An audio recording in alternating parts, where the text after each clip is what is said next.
मित्रांनो, आज आपण आलेलो आहोत अष्टविनायकापैकी एक असलेल्या रांजणगावच्या गणपतीचे दर्शन घेण्यासाठी।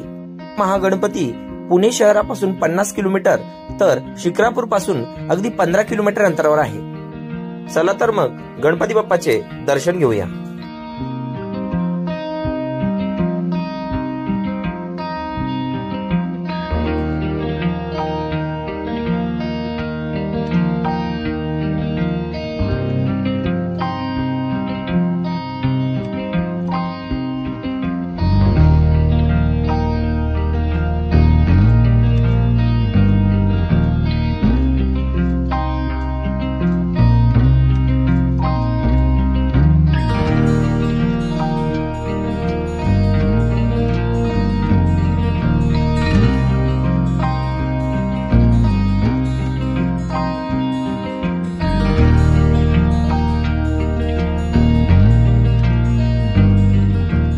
व्हिडिओ आवडला असेल तर लाईक जरूर करा, चॅनलला सबस्क्राइब, पेजला फॉलो नक्की करा। थँक्यू।